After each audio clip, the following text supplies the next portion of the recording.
လုံးပဲမင်္ဂလာပါဒီနေ့မိကိုတို့ကမန္တလေးကိုယထာနဲ့သွားဖို့အတွက်ယထာပူရာကိုရောက်ရှိနေတာဖြစ်ပါတယ်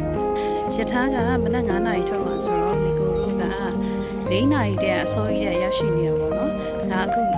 9:10 မိနစ်လောက်တော့ရှိပြီမကြခင်ယထာလာတော့မယ်ဆိုတော့ဒါယထာကိုစောင့်နေတာပါမန္တလေးသွားမဲ့ခီးစဉ်လေးပါရှင်မန္တလေးမှာအမျိုးတွေရှင်သွားလိုက်မယ်ဖျားဖူးမယ်ဒါသားလေးရဲ့ကြားပိတ်ရပေါ့နော်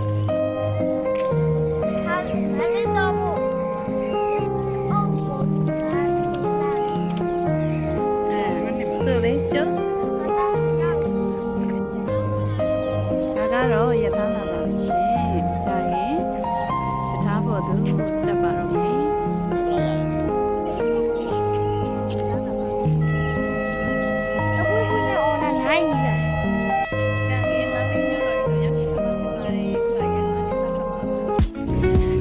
ယထာလာပြီဆိုတော့ယထာရှိတဲ့အတွက်ကိုခန့်တင်လေးတက်ပါမယ်ကဲမန္တလေးတို့ယထာကြီးနဲ့တော့ပါတော့မယ်ရှင်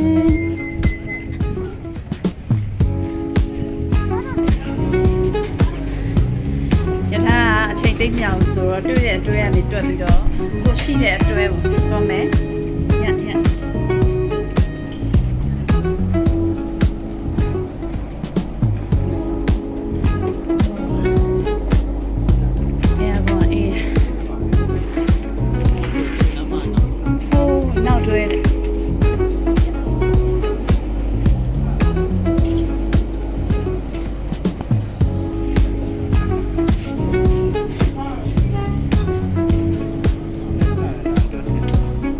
ညဟုတ်တယ်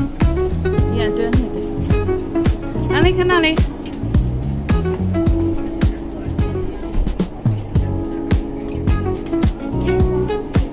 ခုံနေရရှာလိုက်အောင်ခုကဒီလိုစီးရမယ်စကားတွေရောက်နေပြီA1 ဟိုဘာနဲ့တူဟိုဘာA1နဲ့ဟိုဘာထိတ်ကိုဟုတ်တာ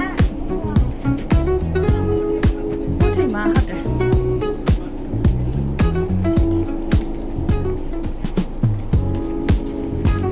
ဒီဘက်မှာတားလေးဒီမှာအေးဟောဒီမှာသူA1ရဲ့A1ကဒီဘက်က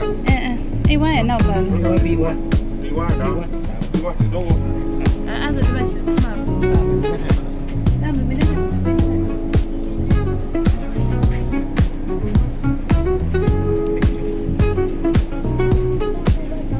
ထိုင်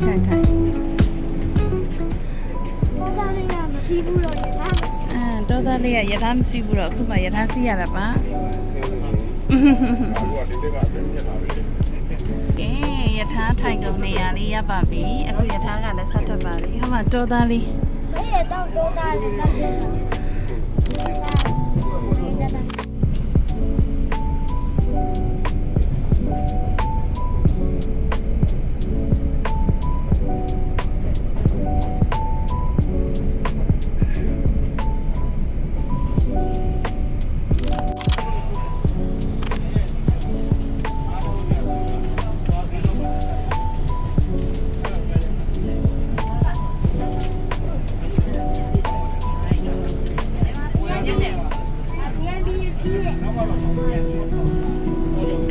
ီကရောအပအတွဲရနေပြီးတော့စီးတာပါအဲရကုန်းလည်းအေးပါတယ်ယထာကလည်းအရင်တက်ပါတယ်ရှင်ယထာမစီးတာကြတော့ဒါမိသားစုတွေဖျားဘူးခီးစမှာ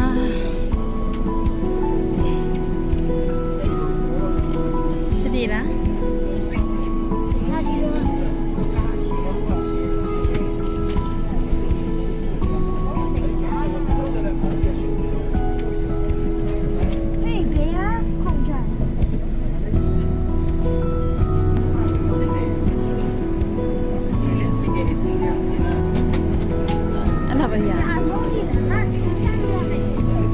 ရပြီလေအဲ့လိုပဲလေးတိုင်းရတယ်ချောင်းဆင်းလို့ရလေ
ဒါတော့မနက်ကလက်ဖက်ရည်ဆိုင်မှာမုတ်ကျွေးတာမုတ်မစားအခုတော့ဘိုက်စားလို့မုတ်စား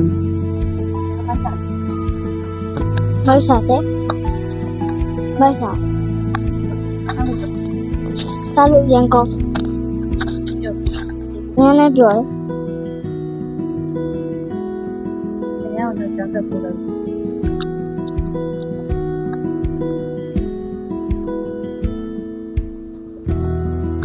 အခုတော့ယထာဘောရရှိနေဖြစ်ပါတယ်မနက်ကစောစောထားတော့အေးအေးပြတ်တော့ယထာဘောမှာခဏနာပြီးတော့ဟိုကြည့်ကြည့်ပါမယ်ကြည့်ပြီးတော့ခဏလေးမှီပြီးအေးစစ်စစ်စိန်လေးနဲ့လိုက်တော့ပါမယ်ယထာကတော့အေယာကုန်းယထာပါ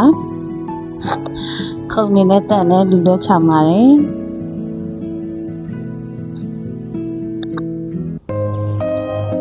ဟောဒီမှာမြင်ရတာတော့စစ်သားလေးပါ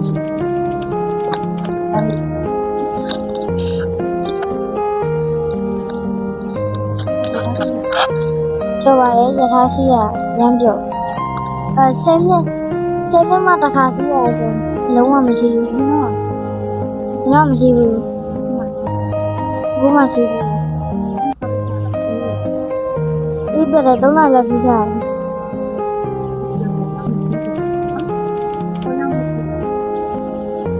တရားဘူးသွားမယ်မိုးဆောက်သွားမယ်အလဲဘူးသွားမယ်ဒါမှမရတော့တက်သွားပါပြီ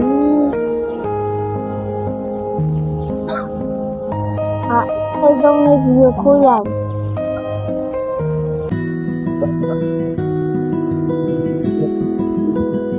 ယ်ကိုရပြီဒီတောင်ကိုရပြီဒါပဲရပြီလည်းတော့ပြင်ပါနော်တော့ကြတော့မြို့ပေါ်ပါ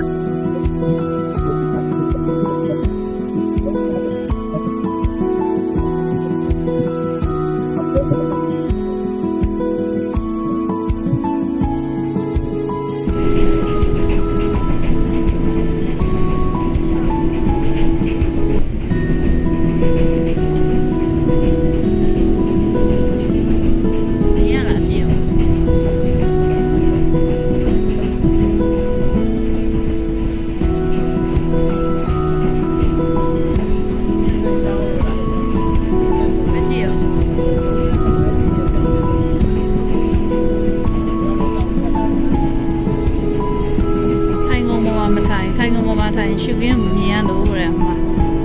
လက်တန်းပေါင်ပေါ့ပ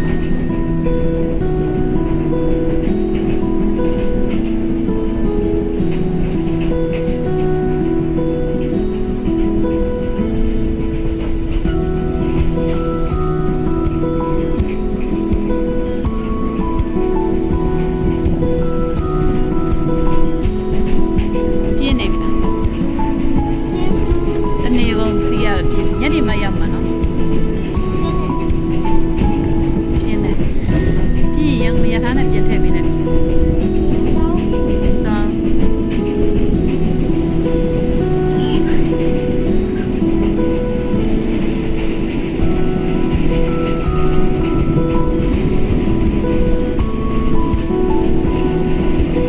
ြောက်ကလေးနေရာမရဘူးဖြစ်ရထားစီးတာပြော့လို့မြက်နေရာမရဘူး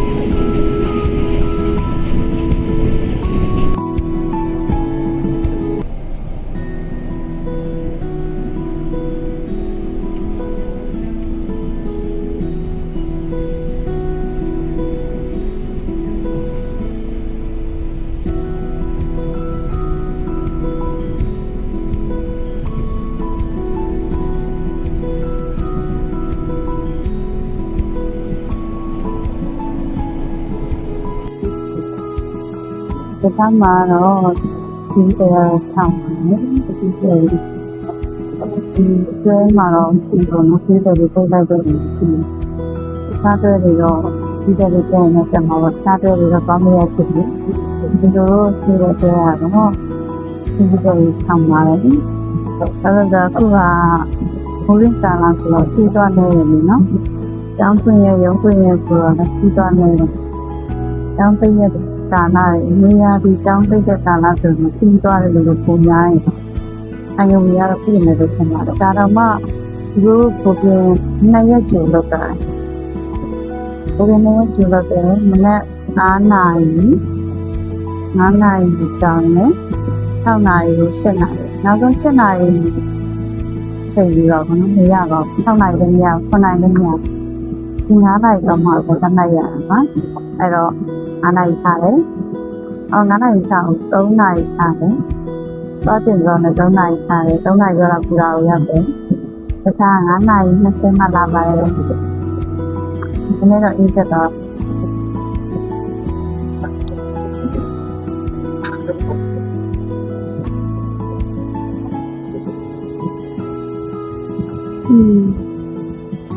ဒီမှာတနိုးရှိရထားမှာရှိတယ်မှာအစားကြရရတယ်ဆိုတော့နော်ဒီကျဲကိုစားကြတယ်လို့ထိုင်းပြီးအရှိမတော့စားကြတော်တော်များများဆုံးရတယ်အပြင်တော့ပြီးတော့ရှိတယ်မှာတော့မှလို့ရဒီတော့တော့ပိုင်းစားဘူးသူတို့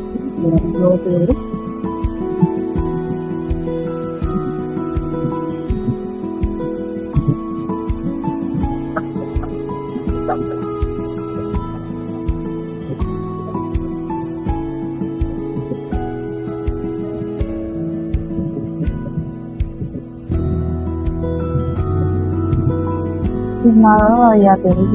တချမ်းကတားရတယ်ဒီချမ်းကအုံမိုင်းနေတာမှာပဲဟိုးဝိမှန်ကြီးရတယ်သံမင်းကြီးရဲ့အစားတွေတပောင်းဝါတိုင်းနဲ့ဆိုတော့စစ်တင်ကြီးရဲ့အစားတွေလိုက်တော့ဒီလိုမျိုးမှာပြန်အင်းစင်တရားကိုရှိကောင်းပါတယ်ဆရာကောင်းရဲ့ဒီကြံလေးပါ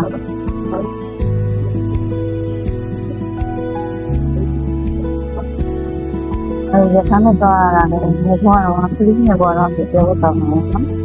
အခုလည်းပြောဖို့တောင်း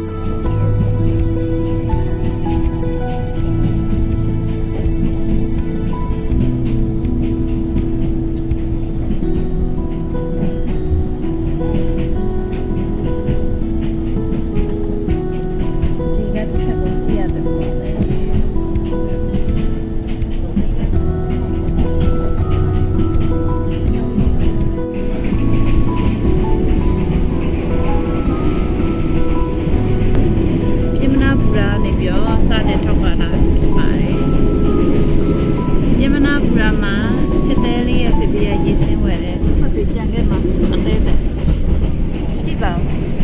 လေပြကြံခဲ့မှာအသေးအတန်ကြည့်ကြည့်ရ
ဒီပြီးတော့ဘူရာတို့ရောက်ရှိနေပြီဖြစ်ပါတယ်။ဘာလို့အမရပြီးရချင်း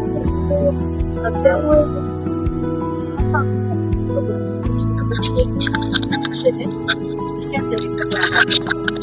ျတော့ပေါ်မှာအမမပြေရကွန်တလေးမထွေးရတန်ငွေ9000ကျပ်9000ကျပ်ပါတော့ဘာလို့ချိန်အောင်ပေးဆောင်ပါအားရှိ နေပြည်တော်ဘူလာတို့ရောက်ရှိနေပြီဖြစ်ပါတယ်နေပြည်တော်ဘူလာတို့ရောက်ရှိနေပြီဖြစ်ပါတယ်ရိုက်ရမ်းကျဲကြံခဲ့မှကြောက်နေလားဆိုရင်လားတော်မယ် ယ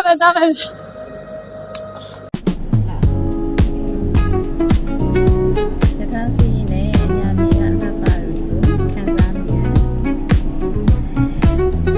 ခမ်းမင်ကြီးရဲ့ပမာရနဲ့အရန်ကိုချက်စရာကောင်းတဲ့အညာမြေတလေးရဲ့ယထာ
ဒီလိုမျိုးယထာနဲ့ခီးသွားခြင်းတွေကကြားလာအ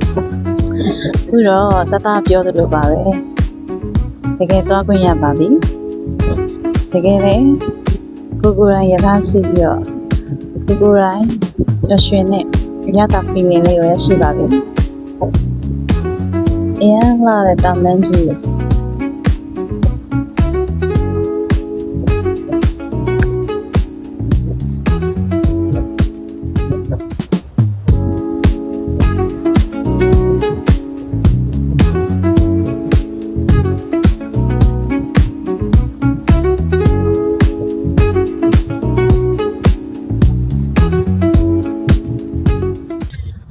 ဒီလိုယထာကမန္တလေးတော့မရောက်ရှိသေးပါဘူးဆောစောကလမ်းမှာပေါ့နော်ဘူရာမှာရက်တယ်စပိန်ယထာကိုစောင့်တယ်စပိန်ယထာကြော်သွားပြီးမှမိကိုစီးလာတဲ့ယထာပေါ့နော်မန္တလေးတို့စတင်ပြန်လည်ထွက်ခွာနေပါပြီရှာတီလူကတော့မြင်တဲ့အတိုင်းပါပဲအမီးကကြည်လင်သားရပြီးတော့တိတ်တိုက်လေးနဲ့အေးချမ်းပါတယ်တခုပြောစရာရှိရဲ့ယထာကလေမနေ့9နာရီထိုးခင်တော့ပေါ့နော်4နာရီခွဲတော့ပူရာရောက်တော့ပါပဲလက်မှတ်ဖြတ်တာရဲ့လက်မှတ်ပုံကင်လုပ်ထားတဲ့သူတွေအတွက်ရဆိုလို့ရှိရင်မနေ့9နာရီကောင်စီမယ်ဆိုလို့ရှိရင်ယထာကိတ်ကိုယထာပူရာကိတ်ကို4နာရီလောက်ရောက်တော့ပါပဲပြီးလို့ရှိရင်ယထာကကိုစီမဲ့ပူရာနဲ့အချိန်ကွာဝေးပေါ့နော်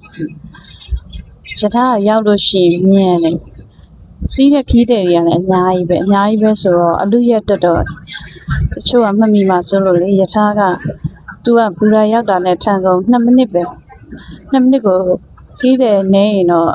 အေးစစ်တက်လို့ရခီးတဲ့များရင်တော့နည်းနည်းတော့လူတက်ရတာပေါ့နော်အဲ့တော့ရတဲ့အတွဲလေးမှတက်တယ်တက်ပြီးတော့ကိုထိုင်ရမယ့်အတွဲကိုပြန်ပြီးတော့သွားတယ်ယထာပေါ်ကနေပဲအတွဲကူတာပေါ့နော်ဒီကိုတို့ထိုင်နေတွဲကအဲကွန်ပါတယ်အဲကွန်လည်းကောင်းပါတယ်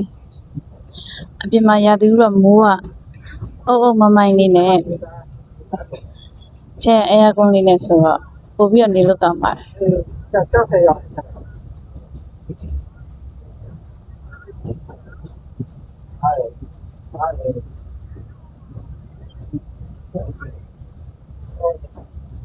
အဲ့ဒါကြောင့်လို့ရှိရင်မိကိုရဲ့အမကအပြန်နဲ့ဟုတ်နဲ့ချက်ချင်းမပြန်နဲ့ဟုတ်မလို့ဖျားခုလိုက်ဖို့ပြန်ပြင်းဝင်လိုက်ဖို့ပြင်မယ်မိကိုသွားချင်တယ်ပြင်းနေလို့ သွားရမှာဖြစ်ပါတယ်ကျောင်းဆယ်မှာရှိတဲ့ဖရားတွေလည်းပို့ပါမယ်သူတို့ကရောက်တော့လား ဟုတ်တယ်လား ။အဲကြောင့်သူတို့ကတော့မြင်လိုက်ပဲ ဟုတ်တော့လည်းတက်တက်တာ ။အမတွေကလာကြိုဖို့တက်ကြွတယ်။ဒီကိုတို့ရထားမရသေးဘူး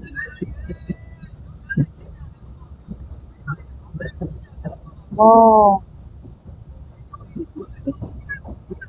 အိုးမတောင်နန်းနေရှမ်းတောင်နန်းထား။ဟိုးတောင်နန်းနေအိမ်နေတော့ဆိုဒီနီးကလည်းနော်။အလင်းပြန်လာ။အလင်းပြန်။ညမြီစီကိုရောက်လာကျွန်တော်ဟာတောင်ပေါ်သားပါ ဟုတ်ပါပါ မမလေးအော်ကျမလိုပဲမမ ပါရီ ပါရမမအဲ့ခုလည်းပါဒါအထက်တန်းနော်အထက်တန်းအဲကွန်ကပေါ့အထက်တန်းက2မျိုးရှိရယ်ရိုးအထက်တန်းရှိရယ်အဲကွန်နဲ့အထက်တန်းရှိရယ်အမိကိုတို့ကတော့အဲကွန်နဲ့အထက်တန်းမှာစီပါတယ်အဲကွန်လေးနဲ့ဆိုတော့မနက်ကအေးရပြက်လာတဲ့အိတ်တယ်ဥထစားတဲ့အိတ်တယ်ဒါစီတယ်စိတ်ကြီးရထားစီတယ်ရှုခင်းသားတွေကြည့်တယ်အိတ်တယ်ပေါ့နော်ညောင်းရင်လည်းရှောက်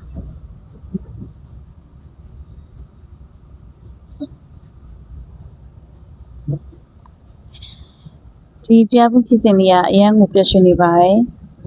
ဒီကိုတို့လိုပဲမိသားစုတွေပြဖို့ထွက်ချင်တဲ့ဤထွက်ချင်တဲ့မိသားစုတွေဘာချက်မတက်နိုင်နဲ့ဘာချက်မတက်နိုင်တော့မဟုတ်ပေါ့နော်ဘာချက်ကိုချိန်ပြီးချွေတာပြီးတုံးရတဲ့လူတွေအတွက်ဒီလိုရထားလေးနဲ့သွားမယ်ဆိုလို့ရှိရင်အဆင်ပြေပါတယ်ရှင်သူများတွေရဲ့ခံစားချက်ပြီးနေတော့မသိဘူးဒီကတော့ဒီရထားစီးတယ်မုတ်စားတယ်တဘာဝရှုခင်းအလှတွေကြည့်တယ်သဘောကျတယ်ကြိုက်တယ်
မန္တလေးကိုည8 နာရီတိတိမှရောက်ပါတယ်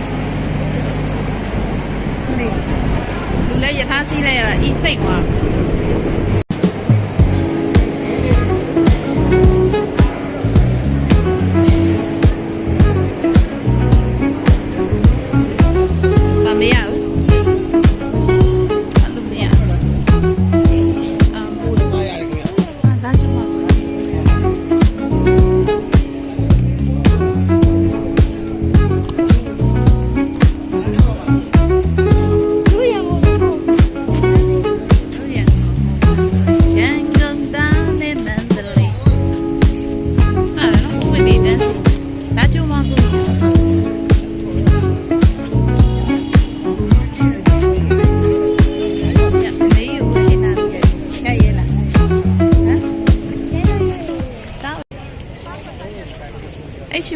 ကလေး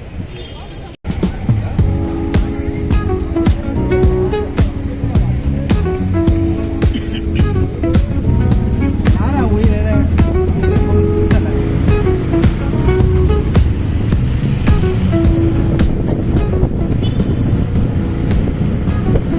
ကိုလူကအဝေးနဲ့သွားနေရဲ့မန္တလေးဘူရာကြီးကနေတော့မန္တလေးဘူရာတဲမဲ့နေရာပေါ့နော်ဒါအဝေးသွားနေတာပါရှင်မန္တလေးတော့ရမရတတ်ဘူး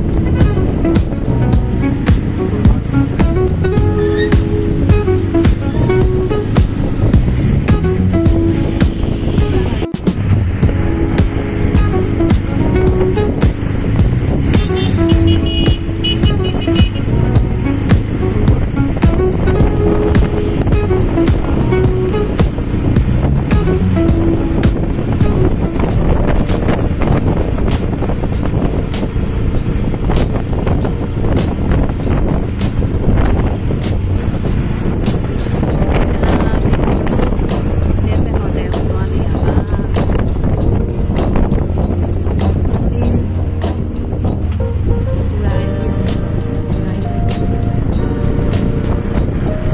တဲမဲ့နေရာကိုသွားနေတာပါရှင်အော်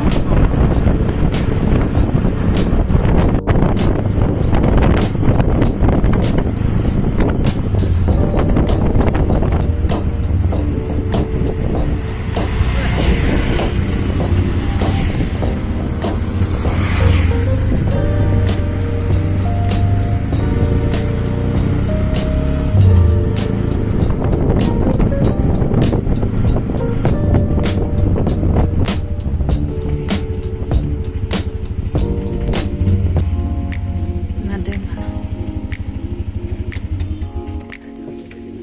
ကဲတဲမဲ့နေရာရောက်ပါပြီ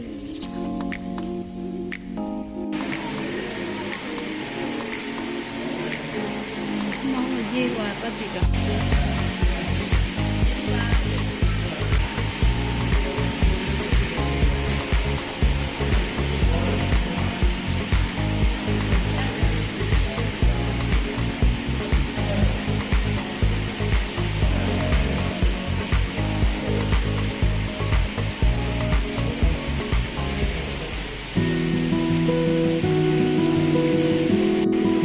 ဘက်ကပါအေးလည်း နေလို့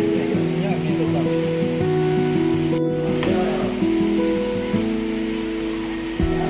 းနည်းတော့တောက်တယ်အဲ့ဒါဟိုစီနန်းနဲ့ဟိုကနဲ့အဲ့ရတော့ပဲမကြိုက်ဘူးလား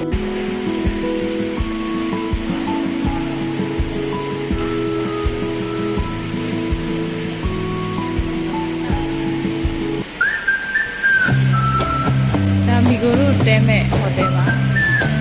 မီဂိုရိုရဲ့အမဒီမှာတဲဖို့အတွက်စီစဉ်ပေးထားတာပါဟိုတယ်ရဲ့မိုက်